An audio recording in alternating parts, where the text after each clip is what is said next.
PYX 106, Quinn and Cantera. It's 1-800-LAW-1010, 1-800-LAW-1010.com. Paul Harding from Martin Harding Mazzotti on the horn. Morning, Paul. Hey, good morning, guys. Good morning.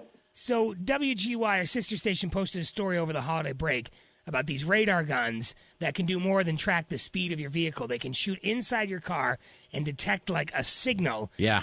More or less being able to see if you're texting and driving. Paul, are these being used anywhere yet?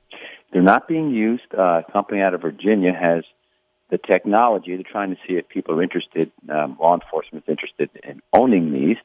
But there's lots of questions around these in terms of personal privacy, I imagine. Well, number you one. got the Fourth Amendment thing. Yeah, you got, what can they see? Can they read the text? Now you've got the issue of it's okay to text as a passenger, whether front seat or back seat. So how are they really going to tell whether it was the driver texting? I mean, that feels pretty precise.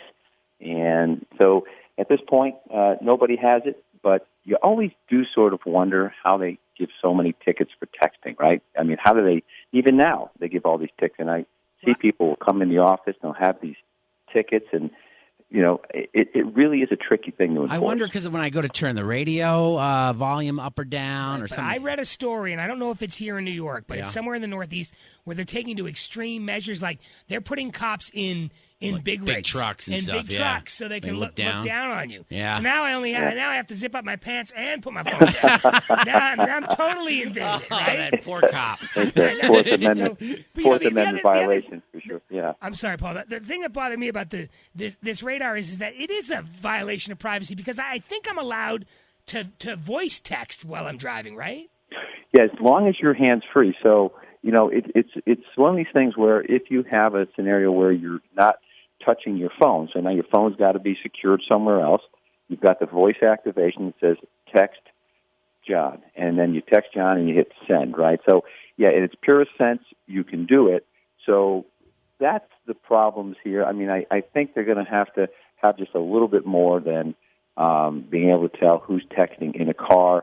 Does it appear to be the driver texting? Because you can do these things as long as your hands free. The radar is also, or this technology can tell, like, behind walls where a bad guy might be, or like where in the room he might be. So, but if they're relying on that in a moving vehicle and they're moving and they're deciding on what seat the phone, that sounds sketchy to me, right? It does, and it's one of those deals where they're not going to be able to go in the car and say to the ask the occupants, hey, were you texting? Can I see your phone? If you said you were texting 90 seconds ago, let me see your phone. And so, yeah, the enforcement's going to be tricky.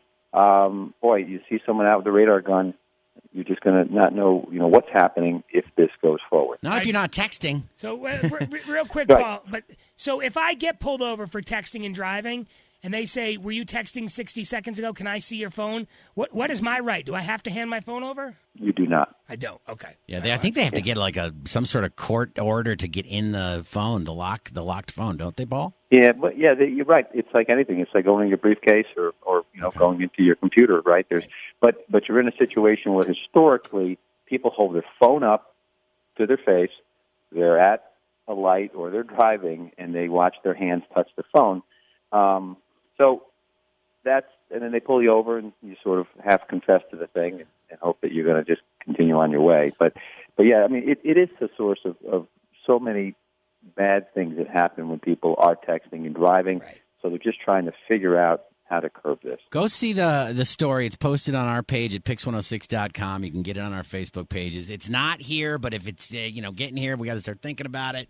And don't text and drive. Then the problem's solved, right, Paul? That would solve the problem. All right, buddy. Paul Harding from Martin Harding and Mazzotti, 1-800-LAW-1010 and 1-800-LAW-1010.com. Thanks, Paul. Thanks, guys. Quinn and Cantera, mornings on PYX 106.